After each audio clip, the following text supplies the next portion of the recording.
प्रणाम गुरुदेव, मैं दीपाली बोल रही हूँ।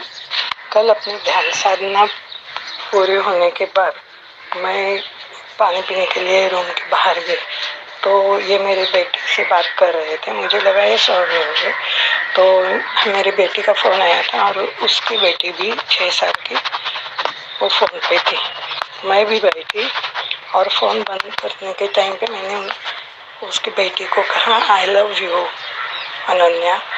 तो वो इतनी खुश हो गई, तुरंत उसने कहा आई लव यू टू नानी।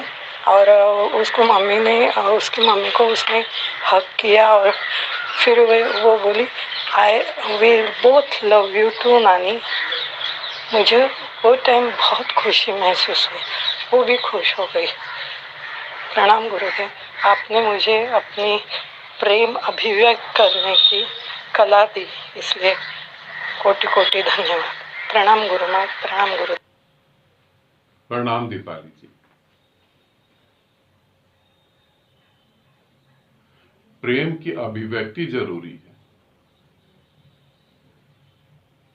3 तरीके से आदमी जीवन को जीता है। पहले तो वो लोग होते हैं जिनके अंदर प्रेम होता ही नहीं। बिजनेस, सब चीजों को बिजनेस के तरीके से देखना, उनके अंदर प्रेम नहीं होता। दूसरे वो व्यक्ति होते हैं जिनके अंदर प्रेम तो होता है मगर वो प्रेम की अभिव्यक्ति नहीं कर पाते। प्रेम तो होता है मगर प्रेम को बांट नहीं पाते।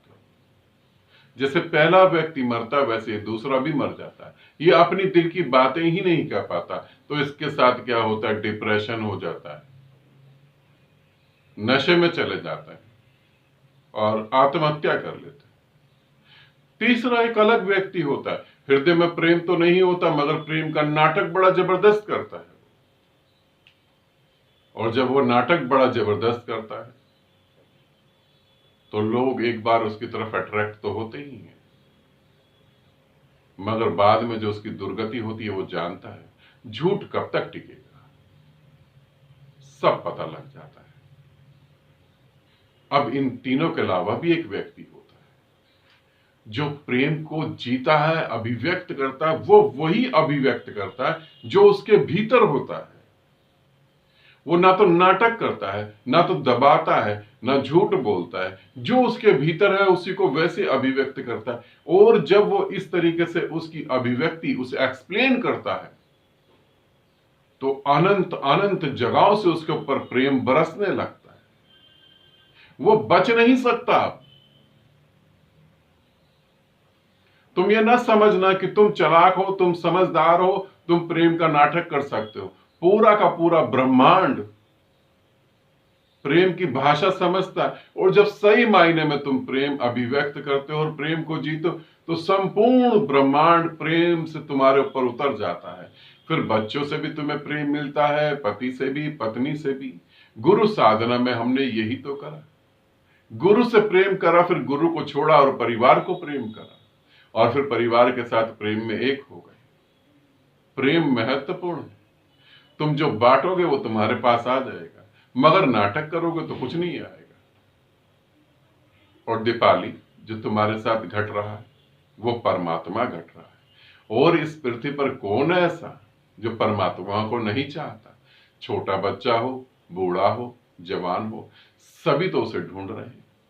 कोई पैसे में ढूंढ रहा है, कोई नशे में ढूंढ रहा है, कोई संबंध में ढूंढ रहा है, कोई आंख बंद करके समाधि में ढूंढ रहा है। ढूंढ तो उसे ही रहे। और ये सौभाग्य है कि तुम्हारे हृदय को उसने चुना और तुम्हारे हृदय से वो बह रहा है। इसे सतत बहने देना, इसे सतत बहने देना। प्रेम नदी की तरह सतत बहे। अगर प्रेम रुक गया तो वो तालाब की तरह हो जाता है। और तालाब कितना भी बड़ा क्यों ना हो, उसमें कीड़े पड़ते ही पड़ते हैं, वो सड़ता ही सड़ता है, उसमें बदबू आती ही आती है। नदी बनो ताकि सागर के साथ एक हो सको। आनंदित रहो, सदा खुश रहो। बहुत बहुत प्रेम आप सभी को।